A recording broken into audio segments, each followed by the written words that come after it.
A part of the eastern coast has become a hot spot for great white sharks. Scientists say Cape Cod is experiencing a quote, white shark abundance, which is the first in the North Atlantic Ocean. The study also says more than 300 different types of sharks have been tracked across the area. So, here to help us break this down and find out just why these findings are so important is Dr. Greg Skokom. He's a senior fisheries biologist at the Massachusetts Division of Marine Fisheries. Just in time for Shark Week. I think it's Shark Week. It's always Shark Week. All right, so let's talk about this study. The results of the study indicate that about 800 great white sharks visited the Cape Cod area between 2015 and 2018. It's 2023 now. So my question to you is, has this trend continued? It's a wonderful question, and I wish I had an accurate answer to that. We completed the study back in 2018, and we know that 800 animals moved through the area. My general feeling on this is that perhaps it's continuing to increase, but not at such a dramatic level. Um, it's also important for the public to realize that all 800 sharks are not here at the same time. These sharks move through quite frequently, and some stay for hours, others stay for weeks, and many of them move north.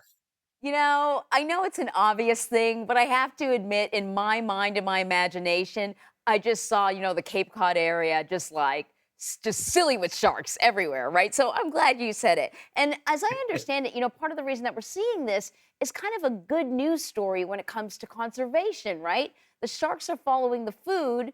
We're talking about the seal population, which has really kind of been enjoying an incredible comeback. That's exactly right. I mean, there are certainly people who don't appreciate the presence of the seals coming back, but that in and of itself is a conservation success story. And the fact that the sharks are showing up to do what they do, I mean, this is their job. They feed on seals and they're coming back. And so it's really indicative of the restoration of a healthy ecosystem. But it does have implications relative to public safety. And we try to certainly give the public as much information about these animals as we can. So, just really quickly, too, I know that the ocean waters are warming as well. Do we know if that's having an impact on shark migration at all? Certainly, when it comes to white sharks, we're not seeing any indications of that just yet. But other species of sharks are showing some shifts in distribution relative to climate change. So, we love to go to, Cape Cod for vacation. A ton of other people love to go up that way. So do the sharks. How do we all coexist with these apex predators? I'm sure a lot of people go for, the sharks in the hopes of seeing one. But how do we enjoy ourselves while they enjoy themselves? Any advice?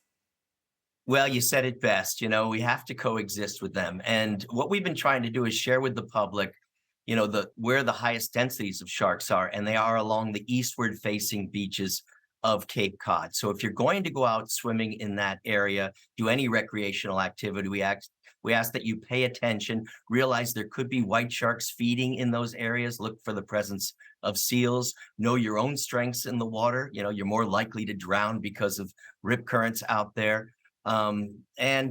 Just be mindful that these animals are feeding there. If you're super concerned that there are sharks there, then just don't go in over your waist. Great advice. They don't want to eat us. They want to eat seals, but sometimes they take a bite by mistake, and that's not pleasant at all.